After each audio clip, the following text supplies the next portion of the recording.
ನಮಸ್ಕಾರ ಸ್ನೇಹಿತರೆ, ನಾಕಂಡ ಭಾರತ ಯೂಟ್ಯೂಬ್ ಚಾನಲ್ಗೆ ಸ್ವಾಗತ ಸುಸ್ವಾಗತ. ಇವತ್ತಿನ ದಿವಸ ನಾನು ಬೆಳಗಾವಿ ಜಿಲ್ಲೆ ಬೈಲಹೊಂಗಲ ತಾಲೂಕಿನ ಬೈಲಹೊಂಗಲ ನಗರದಿಂದ 6 ಕಿಲೋಮೀಟರ್ ದೂರದಲ್ಲಿರುವಂತ ಐತಿಹಾಸಿಕವಾದಂತ ಕನ್ನಡ ನೆಲದ ಪ್ರಥಮ ಗ್ರಾಮ ಅಂತ ಹೇಳ್ಬೋದು. ಅಷ್ಟೊಂದು ಹಳೇದಾದಂತ ಗ್ರಾಮದಂತ ಒಕ್ಕುಂದ ಗ್ರಾಮಕ್ಕೆ ಬಂದಿದ್ದೀನಿ. ಇಲ್ಲಿ ಅತ್ಯಂತ ಹಳೆ ಗ್ರಾಮ ಅಂತ ಹೇಗೆ ನಮಗೆ ಗೊತ್ತಾಯ್ತಂದ್ರೆ 850ನೇ ವರ್ಷ ಇಸ್ವಿಯಲ್ಲಿ ರಚನೆಯಾದಂತ ಕವಿರಾಜ ಮಾರ್ಗ ಗ್ರಂಥದಲ್ಲಿ ಈ ಗ್ರಾಮದ ಹೆಸರು ಉಲ್ಲೇಖ ಆಗಿರುತ್ತೆ. ಅಷ್ಟೊಂದು ಹಳೆಯದಾದಂತ ಈ ದೇವಸ್ಥಾನಕ್ಕೆ ನಾನು ಬಂದಿದ್ದೇನೆ. ಈ ದೇವಸ್ಥಾನದಲ್ಲಿ ಏನೇನಿದೆ ಅನ್ನೋದನ್ನ ವಿಶೇಷವಾಗಿ ತೋರಿಸ್ತಾ ಇದ್ದೀನಿ. ಇದು ಮಲಪ್ರಭಾ ನದಿಯ ದಂಡೆ ಮೇಲಿದೆ. ಇದು ಮಳೆಗಾಲದಲ್ಲಿ ನೀರಿನ ಪ್ರವಾಹ ಬಂದು ಜಲಾವೃತನ ಆಗುತ್ತೆ. ಇಂಥ ದೇವಸ್ಥಾನಕ್ಕೆ ಬಂದು ಇಲ್ಲಿಯ ವಿಶೇಷತೆ ಎಲ್ಲವನ್ನು ತೋರಿಸ್ತಾ ಇದ್ದೀನಿ. ವಿಡಿಯೋನ ಎಲ್ಲೂ ಸ್ಕ್ರಿಪ್ಟ್ ಮಾಡದೆ ವಿಡಿಯೋ ಪೂರ್ತಿ ನೋಡ್ಬೇಕು ಅಂತೇಳಿ ತಮ್ಮಲ್ಲಿ ಮನಪೂರ್ವಕವಾಗಿ ಮತ್ತೊಮ್ಮೆ ಕೇಳಿಕೊಳ್ತಾ ಈ ವಿಡಿಯೋ ಇದನ್ನು ತೋರಿಸ್ತಾರೆ. ಇದು ನಾನು ತೋರಿಸ್ತಿರುವಂತ ಐತಿಹಾಸಿಕ ವಿಶೇಷ ಘಟನೆಯ ಒಂದು ವಿಡಿಯೋ. ದಯವಿಟ್ಟು ಈ ವಿಡಿಯೋನ ಪೂರ್ತಿಯಾಗಿ ನೋಡೋದು ಮರಿಬೇಡಿ. ಕನ್ನಡ ನೆಲದ ಬಗ್ಗೆ, ಕನ್ನಡದ ಸಾಹಿತ್ಯದ ಬಗ್ಗೆ ಸಾಕಷ್ಟು ವಿಷಯಗಳು ಒಳಗೊಂಡಂತ ಈ ಒಂದು ವಿಡಿಯೋನ ಪೂರ್ತಿಯಾಗಿ ನೋಡೋದನ್ನ ನಮಸ್ಕಾರ. ಈಗ ಅಲ್ಲಿ ದಿಬ್ಬದ ಮೇಲೆ ಕಾಣಿಸ್ತಾ ಇದೆ ನೋಡ್ರಿ, ಅದೇ ನೋಡ್ರಿ ನಾವು ಹೋಗ್ತಾರಂತ ದೇವಸ್ಥಾನ. ಈಗ ಮಾತಾಡ್ರಿ, ಈಗ ಅದೇ ದೇವಸ್ಥಾನಕ್ಕೆ ಹೋಗ್ತಾ ಇದ್ದೀನಿ. ಈಗ ನಾನು ತಿರುಗುಳ್ಳಗನ್ನಡದ ಒಂದು ದೇವಸ್ಥಾನಕ್ಕೆ ಹೋಗುತ್ತೆ ಮೇಲೆ ಬರ್ತಾ ಇದ್ದೀನಿ. ತುಂಬಾ ಎತ್ತರವಾದ ಸ್ಥಳದಲ್ಲಿ ಇದೆ.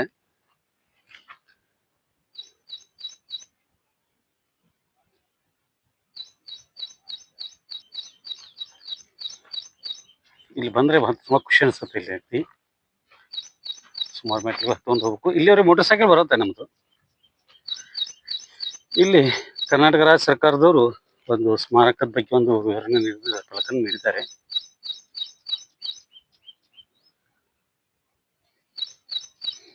ಮೂರು ಭಾಷೆಯಲ್ಲಿ ಕೊಟ್ಟಿದ್ದಾರೆ.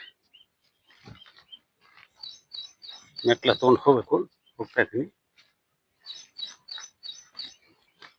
ಇಂಥ ದೇವಸ್ಥಾನ ಬರೋದು ಖುಷಿ ಅನಿಸ್ತೈತಿ.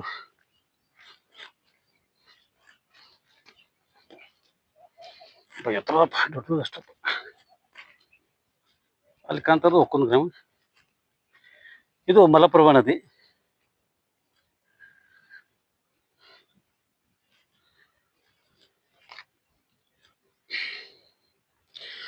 ಸ್ವಲ್ಪ ದಿಬ್ಬದ ಮೇಲೆ ಹತ್ಕೊಂಡ್ ಬಂದೆ. ಇಲ್ಲೊಂದು ದೇವಸ್ಥಾನ ಇದೆ. ಅದರ ಕಲ್ಲುಗಳೆಲ್ಲ ಬಿದ್ದುಬಿಟ್ಟಿದಾವೆ ಈಗ ಆಲ್ರೆಡಿ. ಜೈನ್ ದೇವಾಲಯ ಅನ್ಸುತ್ತೆ ಇದು ಪೂರ್ತಿ.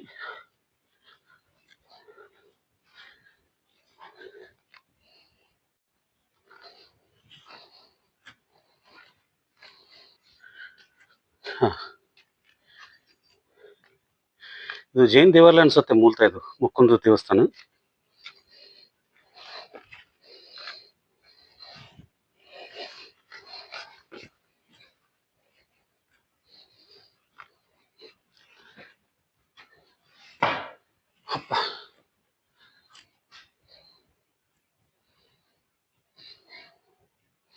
ಸದ್ಯಕ್ಕೆ ಇಲ್ಲಿ ಯಾವ ಮೂರ್ತಿಗಳು ಇಲ್ಲ. ಕಟ್ಟಡ ಮಾತ್ರ ಉಳಿದಿದೆ. ಅದಿಷ್ಟು ಪುರಾತನತ್ವದ ಕಾಲದ ಸುಮಾರು 1500 ವರ್ಷಗಳ ಇತಿಹಾಸ ಹೊಂದಿರುವಂತ ದೇವಸ್ಥಾನ ನೋಡಿದೆ. ಜೈನ್ ಬಸ್ತಿ. ಸ್ನೇಹಿತರೆ, ಈಗ ನಾನು ದೇವಸ್ಥಾನದಿಂದ ಹೊರಗೆ ಬಂದಿದ್ದೇನೆ. ಜೈನ್ ಬಸ್ತಿ ಅಂದ್ರೆ ಈಗ ನಾನು ಸುತ್ತಮುತ್ತಲ ಇದೇನಿದೆ ತೋರಿಸ್ತಾ ಇದ್ದೀನಿ. ಈಗ ನೋಡಿ, ಇದೇ ನೋಡಿ ಮಲಪ್ರಭಾ ನದಿ. ಈ ಮಲಪ್ರಭಾ ನದಿ ಮೇಲೆ ಪ್ರವಾಹ ಬರುತ್ತೆ ಸಾಕಷ್ಟು ಸರಿ. ಆದ್ರೆ ಅಲ್ಲೇನು ಕಾಣಿಸುತ್ತಿಲ್ಲ. ರಾಜ್ಯ ಹೆದ್ದಾರಿ ಒಂದು ರಸ್ತೆ ಇದೆ. ಅಲ್ಲಿಂದ ಬ್ರಿಡ್ಜ್ ಮೇಲಿಂದ ನಾವು ಒಂದ್ಸರಿ ದೇವಸ್ಥಾನ ನೋಡಿದ್ದೆ. ಈ ದೇವಸ್ಥಾನ ತುಂಬಾ ಚೆನ್ನಾಗಿದೆ. ಯಾವಾಗ ಬರ್ತೀನಿ ಅಂತ ಗೊತ್ತಿರಲಿಲ್ಲ. ಆದ್ರೆ ಇವತ್ತು ಆಕಸ್ಮಿಕವಾಗಿ ಬರುವಂತ ಪ್ರಸಂಗ ಬಂತು. ನಮಗೂ ಯಾವಾಗೂ ಅಂದ್ಕೊಂಡಿರ್ತೀವಿ, ಅದು ಯಾವಾಗೂ ಬರ್ತೀವಿ. ನೋಡಿ, ತುಂಬಾ ಹಳೆ ಕಾಲದ ದೇವಸ್ಥಾನ, ತುಂಬಾ ಚೆನ್ನಾಗಿದೆ. ಒಮ್ಮೆ ನೋಡಿದ್ರೆ ಮತ್ತೆ ನೋಡ್ಬೇಕು ಅನ್ಸುತ್ತೆ. ಅಷ್ಟು ಸುಂದರವಾದಂತಹ ಒಂದು ದೇವಸ್ಥಾನ. ಈಗ ದೇವಸ್ಥಾನ ಪೂರ್ತಿ ಸುತ್ತ ಮುಗಿತಾ ಇದೆ. ಇನ್ನು ಮುಂದೆ ತ್ರಿಕುಟಲಾಶ್ವರ ದೇವಸ್ಥಾನಕ್ಕೆ ಒಳಗೆ ಹೋಗುವಂತ ಪ್ರಯತ್ನ ಮಾಡ್ತೀನಿ. ಸದ್ಯ ಇನ್ನು ದೇವಸ್ಥಾನ ಮುಂದ್ಗಡೆ ಹೋಗ್ತಾ ಇದ್ದೀನಿ. ನೋಡಿ,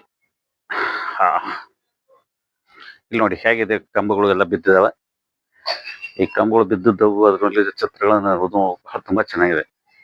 ಆದ್ರೆ ಏನ್ ಮಾಡುದು, ಇಲ್ಲಿ ನಮ್ಮ ಸರ್ಕಾರ ಆಗ್ಲಿ ಸ್ಥಳೀಯರಾಗ್ಲಿ ಇದನ್ನ ಸಂರಕ್ಷಣೆ ಮಾಡಿಬಿಡ್ಬೇಕು. ಯಾಕಂದ್ರೆ ಐತಿಹಾಸಿಕವಾದಂತ ಮಂದಿರಗಳು ಇರ್ಬೋದು, ಬಸ್ತಿನೇ ಇರ್ಲಿ ಅದು ಯಾವುದೇ ಇರ್ಲಿ ಅದನ್ನ ಸುರಕ್ಷಿತವಾಗಿ ಇಟ್ಟು ಕಾಪಾಡ್ಕೋಬೇಕಂತ ನಮ್ಮ ಎಲ್ಲರ ಕರ್ತವ್ಯ. ಸರ್ಕಾರದವ್ರಿರ್ಬೋದು, ನಾವು ಪುಸ್ತಕದಲ್ಲಿ ಮಾತ್ರ ಈ ರೀತಿ ಹಳೆ ಪುಸ್ತಕ ಒಂದು ದೇವಸ್ಥಾನ ಇದೆ ಅಂತ ಹೇಳ್ಕೋತ ಹೋಗೋದಾಗತ್ತೆ. ಆದ್ರೆ ಮುಂದಿನ ಪೀಳಿಗೆಗೆ ಇಂಥವನ್ನ ನೋಡೋಕೆ ಸಿಗುದಿಲ್ಲ. ಆ ತರದ್ದು ಆಗಿಬಿಟ್ಟೈತೆ ಪರಿಸ್ಥಿತಿ. ಆದಷ್ಟು ಸರ್ಕಾರ ಇರ್ಲಿ, ಸ್ಥಳೀಯರಿರ್ಲಿ, ಎಲ್ಲರೂ ಸೇರ್ಕೊಂಡು ಇಂಥವನ್ನ ಉಳಿಸುವಂತ ಪ್ರಯತ್ನ ಮಾಡೋಣ. ಈ ಮಲಪ್ರಭಾ ನದಿ ಕನಕುಮ್ಮಿಂದ ಹರಿದು ಬಂದು ಮುಂದೆ ಆಲ್ಮಟ್ಟಿಯಲ್ಲಿ ಹತ್ರ ಕೃಷ್ಣಾ ನದಿಗೆ ಸಂಗಮ ಆಗುತ್ತೆ.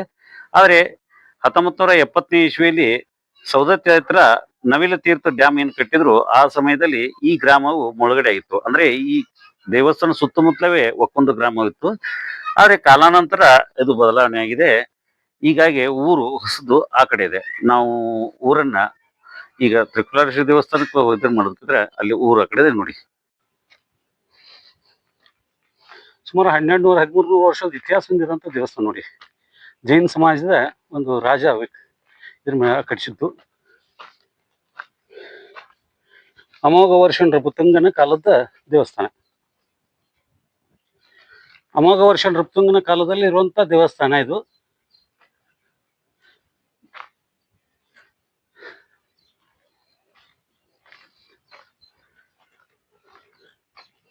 ಒಂದ್ ರೌಂಡ್ ಹಾಕೊಂಡ್ ಬರ್ತೈತೆ. ಪೂರ್ತಿ ಎಲ್ಲ ಬಹಳ ಬಿದ್ದೈತ್ರಿ.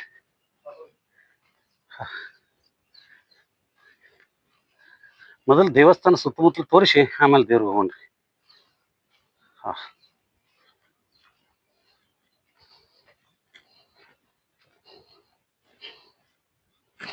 ಪ್ರತಿ ಸರಿ ನೀರಾಗಿ ದರ್ಶನ ಮಾಡಿ ದೇವ್ರ ದರ್ಶನ ಮಾಡ್ತಿದ್ದೆ. ಇಲ್ಲಿ ಒಂದ್ ಸ್ವಲ್ಪ ಉಲ್ಟಾ ಮಾಡ್ತಾ ಇದ್ದೀನಿ ಇಷ್ಟ. ನಾನು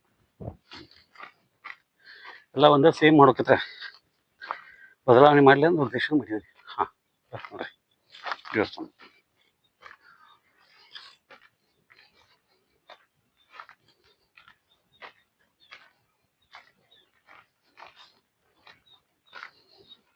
ಆಹಾ, ತಂಪಾದ ಗಾಳಿ.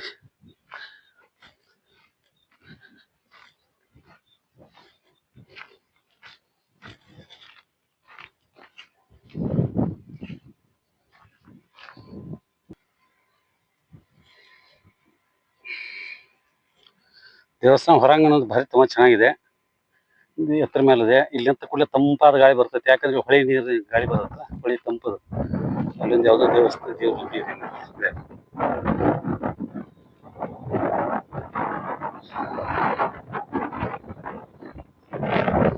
ಮಲಪ್ರಭಾ ನದಿ.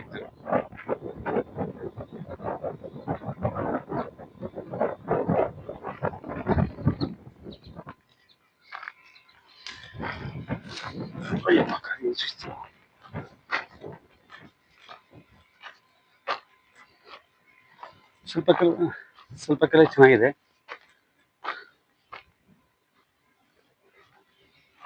ಕಿಟಕಿ ನೋಡ್ರಿ ಹೆಂಗೆ ಕಿಟಕಿ ಸಮೀಪ ನೋಡ್ಬೋದು.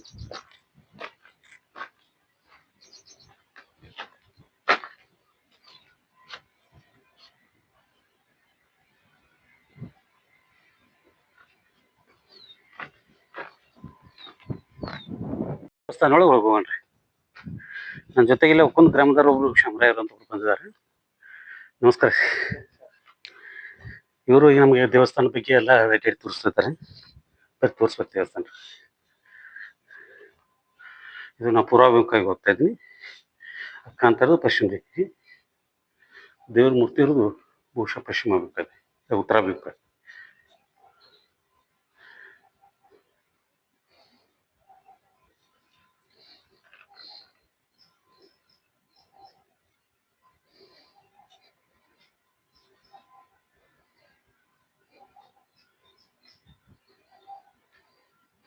ಅಡ್ಡಿಲ್ಲ, ಒಂದ್ ದಿವ್ಸ ಪ್ರವಾಸ ಮಾಡಿ ಹೋಗ್ಬೋದ್ರಿ. ಚೆನ್ನಾಗೈತ್ರಿ ಗುಡಿ.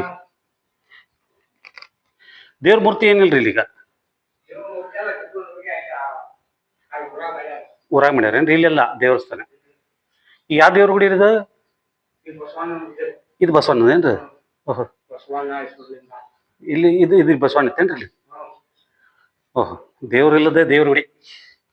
ಅಂದ್ರೆ ಇವನು ದೇವ್ರ ಮೂರ್ತಿ ಬೇರೆ ಕಡೆ ಶಿಫ್ಟ್ ಮಾಡ್ಯಾರೇನ್ರಿ? ಇಲ್ಲಿ ನೋಡಿ ಸ್ನೇಹಿತರೆ, ಇಲ್ಲಿ ನೋಡಿ ಕಲ್ಲಿನಲ್ಲಿ ಎಷ್ಟು ಚೆನ್ನಾಗಿ ಕೆತ್ತನೆ ಮಾಡಿದ್ದಾರೆ. ಸಣ್ಣ ಸಣ್ಣ ಅಕ್ಷರ ನೋಡಿ. ಹತ್ತಿರದಿಂದ ತಗೊಂಡಿನಿ, ಸ್ವಲ್ಪ ದೂರ ತಗೋತೀನಿ ನೋಡಿ. ಇಲ್ಲಿ ಶಾಸನ ಇರ್ಬೇಕಲ್ಲ, ಹಿಂಗ ಕಲ್ಲಿನ ಮೇಲೆ ಬರ್ದದ್ರಿ.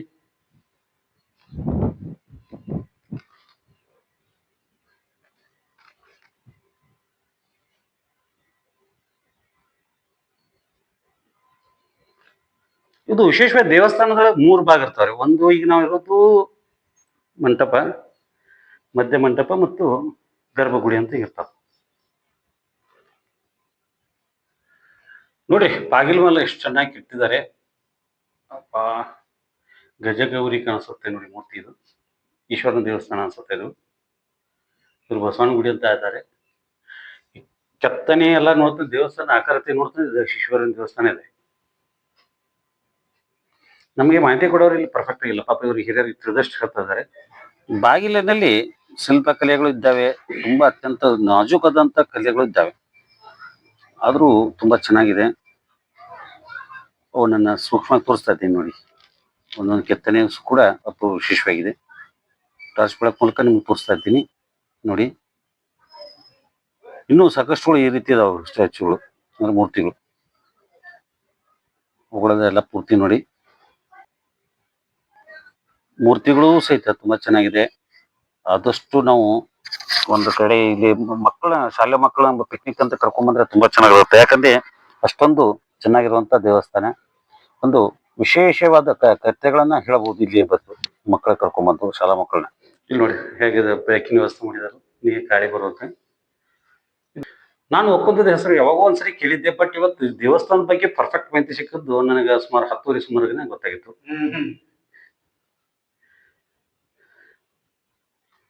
ನಮ್ಮ ಸ್ನೇಹಿತ ಇರಾನ್ ಅನ್ನೋರು ಇದನ್ನ ಐತೆ ಅಂತ ಹೇಳಿದ್ರು. ಆಮೇಲೆ ನಾನು ನಮ್ಮ ಪರಿಚಯದವರು ಮಾಂತೇಶ್ ಒಕ್ಕನ್ ಸರ್ ಅವ್ರಿಗೆ ಫೋನ್ ಮಾಡಿದ್ದೆ. ಅವ್ರದ್ದಾರು ಇಲ್ಲಿ ಸಂತೋಷನವ್ರ ನಂಬರ್ ಕೊಟ್ಟು ಅವ್ರ ಕಡೆ ಮೂಲಕ ನಾನು ಇಲ್ಲಿ ದೇವಸ್ಥಾನ ಬಂದಿದ್ದೀವಿ. ಅವ್ರು ಮಾಹಿತಿ ಕೊಟ್ಟು ಮುಂದೆ ಬೇರೆ ಒಂದು ಕೆಲಸ ಐತೆ ಅಂತ ಹೋದ್ರು. ನಮ್ಮ ಜೊತೆಗೆ ಇವರು ಕಳಿಸ್ಕೊಟ್ಟಾರ ಪಾಪ.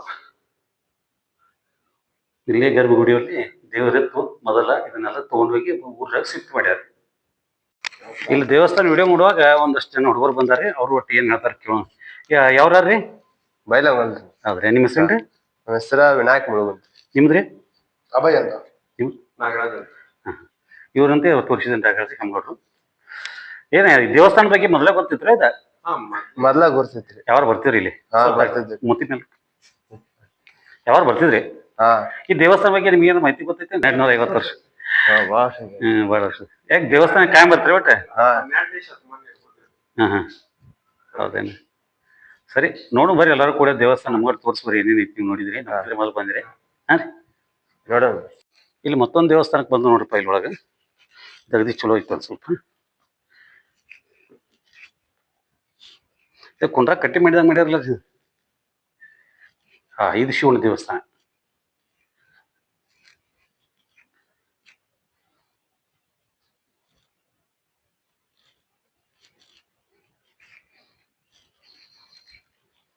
ಎಲ್ಲೋ ನಮ್ಮ ಶಿವಾಪುರ ಬರಬೇಕ ನಮಗೆ.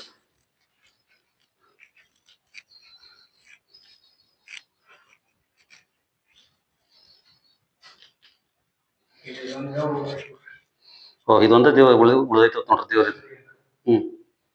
ಇದೇನ ಯಾರ ಆಕ್ರಮಣದಾಗ ಹೋಗ್ಯಾವ್ರಿ? ಗುಡಿಗಳು ಬರ್ತಾರ ನಾರ್ಮಲ್ ಆಗಿ ಬರ್ತಾರ? ಅಲ್ಲಿ ಬಂದ್ ಬಿಡ್ರಿ. ಮೂಲ ಜಾಗದ ಬಿಟ್ಬಿಟ್ಟು ಕ್ಷಣ ಬೇರೆ ಕಡೆ ಬಂದ.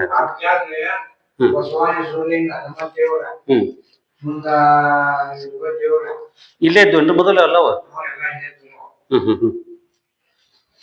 ನೋಡ್ರಿ ಸ್ನೇಹಿತರೆ, ಇದೆಲ್ಲ ಈ ದೇವಸ್ಥಾನದಾಗಿಂದು. ಇಲ್ಲಿ ದೇವಸ್ಥಾನದಾಗಿಂದು ಇದೊಂದು ಮೂರ್ತಿ ಮಾತ್ರ ಬಿಟ್ಟಿದ್ದಾರೆ. ಉಳಿದದ್ದೆಲ್ಲ ಇಲ್ಲಿ ಊರಿಗೆ ಶಿಫ್ಟ್ ಮಾಡಿದಾರೆ. ಇವ್ರು ಹಿರಿಯರು ಇರ್ತಾರೆ. ಈ ತ್ರಿಕುಟಲಾಟೇಶ್ವರ ದೇವಸ್ಥಾನದ ಬಗ್ಗೆ ಒಂದಷ್ಟು ವಿವರಗಳನ್ನ ನೀಡೋದಕ್ಕೆ ಈ ಒಕ್ಕೊಂದು ಗ್ರಾಮದ ಒಬ್ರು ಸಿಕ್ಕಿದ್ದಾರೆ. ಅವರು ಸಾಹಿತಿಗಳಂತೆ. ಅವರ ಜೊತೆಗೆ ಒಂದಷ್ಟು ವಿಷಯಗಳನ್ನ ಬರ್ಬೋದು. ಅವರು ಸಂತೋಷ್ ಅವ್ರ ಜೊತೆಗೆ ಮುಂದಿನ ಸಂವಾದನ ಮಾತಾಡೋಣ. ನಮಸ್ಕಾರ ಸರ್. ನಮಸ್ತೆ ಸರ್, ತಮ್ಮ ಹೆಸರೇನು? ನನ್ನ ಹೆಸರು ಸಂತೋಷ್ ಹಡ್ಪದ್ ಅಂತ, ಸಾಹಿತಿ, ಪತ್ರಕರ್ತ. ಸರ್, ನೀವು ಏನೀಗ ನಿಮ್ಮ ಊರಾಗ ಐತ್ರಲ್ಲ ತ್ರಿಕುಟೇಶ್ವರ ದೇವಸ್ಥಾನ? ಹೌದು ಸರ್. ಆ ದೇವಸ್ಥಾನದ ಇತಿಹಾಸ ಮತ್ತು ಪರಂಪರೆ ಸ್ವಲ್ಪ ಮಾಹಿತಿಯನ್ನು ಸ್ವಲ್ಪ ಸಂಕ್ಷಿಪ್ತವಾಗಿ ನಮಗೆ ಸ್ವಲ್ಪ ಮಾಹಿತಿ ಕೊಟ್ಟರೆ ನಮ್ಮ ವೀಕ್ಷಕರಿಗೆ. ಇದು ನಮ್ದು ನಾಕಂಡ ಭಾರತ ಯೂಟ್ಯೂಬ್ ಚಾನಲ್ ಅಂತ ಹೇಳಿ. ಈ ನಾಕಂಡ ಭಾರತ ಯೂಟ್ಯೂಬ್ ಚಾನಲ್ ಯಾರಿಗೂ ಗೊತ್ತಿಲ್ಲದ್ರಂತ ಐತಿಹಾಸಿಕ ಸ್ಥಳಗಳನ್ನ ತೋರಿಸ್ಬೇಕನ್ನೋ ಉದ್ದೇಶ ಬಂದಿದ್ದೀನಿ. ನಿಮ್ಮ ಊರಾಗ ಒಂದ್ ಐತೆ ಅನ್ನೋದು ಆಕಸ್ಮಿಕ ಇವತ್ತೇ ನನಗೆ ಗೊತ್ತಾಗಿದ್ದು. ಅದು ಒಂದು ತಾಸಿಂದ ಗೊತ್ತಾಗಿದ್ರಿ ನನಗೆ. ಅದಕ್ಕಿಂತ ಮುಂಚೆ ನನಗೆ ಇದ್ರ ಬಗ್ಗೆ ಗೊತ್ತಿದ್ರಿಲ್ಲ. ಅದಕ್ಕಾಗಿ ನಿಮ್ಮ ಹೆಸರ ಬರೀ ನಮ್ಮ ಪರಿಚಯರು ಕೊಟ್ಟರು. ಅದಕ್ಕೆ ಬಂದ್ರೆ ದಯವಿಟ್ಟು ನೀವು ಈ ತ್ರಿಕುಟೇಶ್ವರ ದೇವಸ್ಥಾನ ಬಗ್ಗೆ. ಖಂಡಿತ ಸರ್. ನಮಸ್ತೆ. ಒಕ್ಕೊಂದ ಅಂತ ಈ ನಾಡಿಗೆ ಇನ್ನೊಂದು ಹೆಸರು ತಿರುಳು ಕನ್ನಡ ನಾಡು. ತಿರುಳುಗನ್ನಡ ನಾಡು. ಇದು ಯಾಕೆ ಬಂತು ಅಂದ್ರೆ 9ನೇ ಶತಮಾನದಲ್ಲಿ ಇನ್ನು ಸುಪ್ರಸಿದ್ಧ ದೊರೆಯಾಗಿರ್ತಕ್ಕಂಥ ಅಮೋಘ ವರ್ಷ ಕಾಲದಲ್ಲಿ ಈ ನಮ್ಮ ಪ್ರದೇಶ ಆಡಳಿತಕ್ಕೆ ಒಳಪಟ್ಟಿತ್ತು. ಸೊ ಆ 9ನೇ ಶತಮಾನದಿಂದಲೂ ಕೂಡ ಒಂದು ಅಮೋಘ ವರ್ಷ ಕವಿರಾಜ ಮಾರ್ಗ ಏನು ಉಲ್ಲೇಖ ಇದೆ, ಅದರಲ್ಲಿ ಕಾವೇರಿಯಿಂದ ಗೋದಾವರಿ ಒಳಬರ್ದ ನಾಡಂತ ಹೇಳಿ ಏನು ಪಟ್ಟಣಗಳನ್ನ ಕರೀತಾರೆ, ಅದರಲ್ಲಿ ನಮ್ಮ ಗ್ರಾಮ ಒಕ್ಕುಂದ ಉಲ್ಲೇಖವಾಗಿದೆ.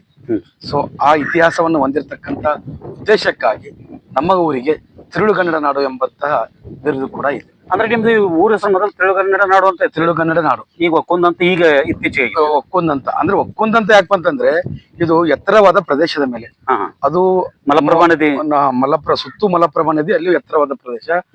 ಆಮೇಲೆ 1970ರಿಂದ ಏನು ಊರು ಕಿತ್ತು ಈ ಕಡೆ ಬಂತು, ಆ ನದಿ ಜಲವರ್ತಕವಾಗಿ ಇಲ್ಲಿ ಬಂತು. ಸೊ ಈ ಕಡೆನೂ ಕೂಡ ಇದು ದಿಬ್ಬದ ಮೇಲೆ ಬಂದು ಮರಡಿ ಮೇಲೆ ಒಂದು ಗುಡ್ಡದ ಮೇಲೆ ನಿಂತು. ಸೊ ಹಾಗಾಗಿ ಈ ಗ್ರಾಮಕ್ಕೆ ಒಕ್ಕುಂದ ಅಂತಕ್ಕಂತ ಇತಿಹಾಸ ಇದೆ.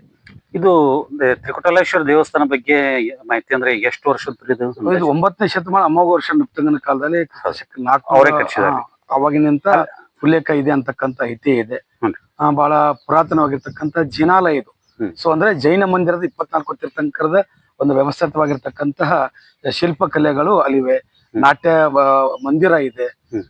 ಎಲ್ಲ ಒಳಗೊಂಡಿರ್ತಕ್ಕಂಥ 3 ದೇವಾಲಯಗಳನ್ನ ಒಳಗೊಂಡಿರೋ ಕಾರಣ ಇದಕ್ಕೆ ತ್ರಿಕುಟೇಶ್ವರ ದೇವಸ್ಥಾನ ಅಂತ ಹೇಳಿ ಕರೀತಾರೆ. ನಾವು ಆಡು ಭಾಷೆಯಲ್ಲಿ ಕಲ್ಲುಗುಡಿ ಅಂತೇಳಿ ಕಲ್ಲಿನಿಂದ ಕಲ್ಲುಗುಡಿ ಅಂತ ಕರೀತಾರೆ.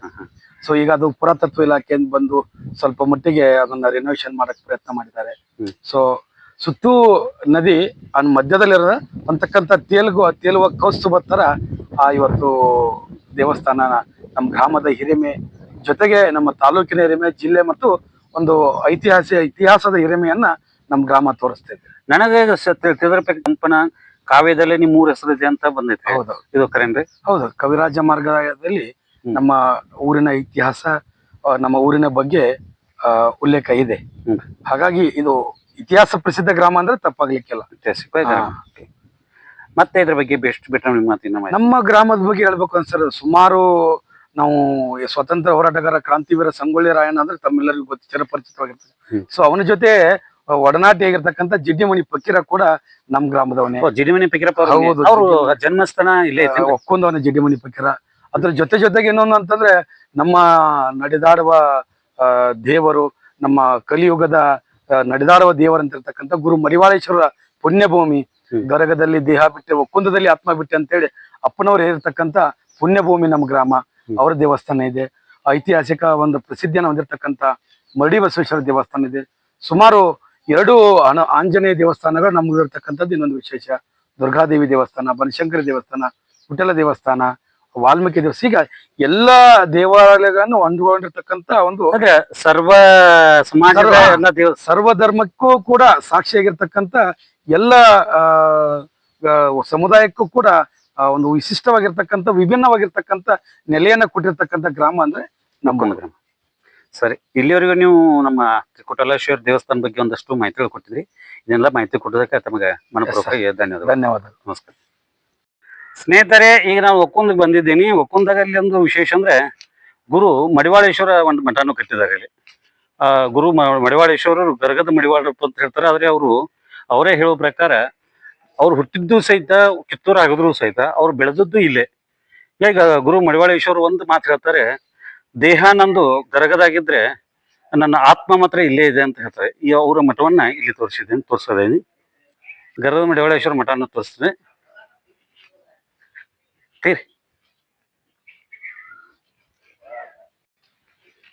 ಗುರು ಮಡಿವಾಳೇಶ್ವರ ಮಠದ ಬಂದಿದ್ದೀನಿ. ಮಠದಾಗ ಇಲ್ಲಿರುವಂತ ವಿಶೇಷ ನೋಡಿ.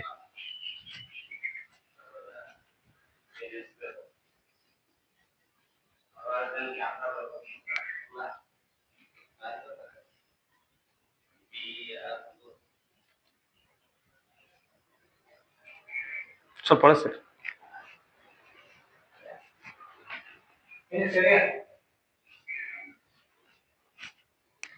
ಗುರು ಮಡಿವಾಳೇಶ್ವರ ಗದ್ದಿಗೇರಿ.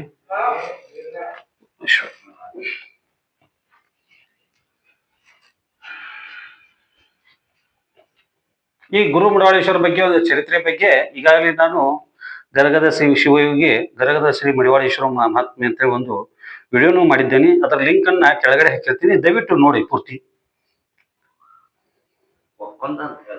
ಈಗ ನಾನು ಇರುವುದು ಬೆಳಗಾವಿ ಜಿಲ್ಲೆ ಬೈಲಹೊಂಗಲ ತಾಲೂಕಿನ ಅನಗೋಳ ನಗರ ಗ್ರಾಮದಿಂದ 3 ಕಿಲೋಮೀಟರ್, ಬೈಲಹೊಂಗಲ ನಗರದಿಂದ 6 ಕಿಲೋಮೀಟರ್ ದೂರದಲ್ಲಿರುವಂತ ಒಕ್ಕುಂದ ಗ್ರಾಮದಲ್ಲೇ ಮಡಿವಾಳೇಶ್ವರ ಮಠ, ಒಕ್ಕುಂದದಲ್ಲಿ ಇರುವಂತ ಮಡಿವಾಳೇಶ್ವರ ಮಠದಲ್ಲಿ ಇದ್ದೀನಿ. ಇದರ ಬಗ್ಗೆ ಒಂದಷ್ಟು ಸಂಕ್ಷಿಪ್ತವಾಗಿ ತೋರಿಸಿದ್ದೀನಿ, ಜಾಸ್ತಿ ಇಲ್ಲಿ ತೋರಿಸೋದು ಬೇಡ. ನಾನು ತ್ರಿಕುಟಾಲೇಶ್ವರ ದೇವಸ್ಥಾನ ಮುಖ್ಯ ಆಗಿರೋದ್ರಿಂದ. ಸ್ನೇಹಿತರೆ, ಇಲ್ಲಿವರೆಗೆ ನಾ ತೋರಿಸಿದಂತ ತ್ರಿಕುಟಾಲೇಶ್ವರ ದೇವಸ್ಥಾನ ಬಗ್ಗೆ, ಒಕ್ಕುಂದ ತ್ರಿಕುಟಾಲೇಶ್ವರ ದೇವಸ್ಥಾನ ಬಗ್ಗೆ ಒಂದಷ್ಟು ವಿವರಗಳನ್ನ ನಾನು ನೀಡಿದ್ದೀನಿ. ಇದೆಲ್ಲ ಮಾಹಿತಿ ನಿಮ್ಗೆ ಇಷ್ಟ ಆಗಿದ್ರೆ ನಾ ಕಂಡ ಭಾರತ ಯೂಟ್ಯೂಬ್ ಚಾನಲ್ ಸಬ್ಸ್ಕ್ರೈಬ್ ಮಾಡ್ಕೊಳ್ಳಿ. ನಿಮ್ಮ ಸ್ನೇಹಿತರಿಗೆ ವಿಡಿಯೋ ಶೇರ್ ಮಾಡಿ. ದಯವಿಟ್ಟು ಸಬ್ಸ್ಕ್ರೈಬ್ ಮಾಡ್ಕೋವಾಗ ಬೆಲ್ ಬಟನ್ ನ ಒತ್ತೋದನ್ನ ಮರಿಬೇಡಿ. ಯಾಕಂದ್ರೆ ನಿಮ್ಗೆ ನಾವು ಯಾವ್ದಾದ್ರು ಹೊಸ ವಿಡಿಯೋಗಳು ಹಾಕಿದ್ರೆ ನಿಮಗೆ ಮೆಸೇಜ್ ಬರ್ಬೇಕಂದ್ರೆ ದಯವಿಟ್ಟು ಬೆಲ್ ಬಟನ್ ಒತ್ತಬೇಕು. ಅಲ್ಲಿ ಆಲ್ ವಿಡಿಯೋಸ್ ಅಂತ ಒಂದು ಕ್ಲಿಕ್ ಮಾಡಿದ್ರೆ ನಿಮಗೆ ಎಲ್ಲ ವಿಡಿಯೋ ನೋಟಿಫಿಕೇಶನ್ ಬರುತ್ತೆ. ನನ್ನ ಮಾಹಿತಿ. ನಮಸ್ಕಾರ.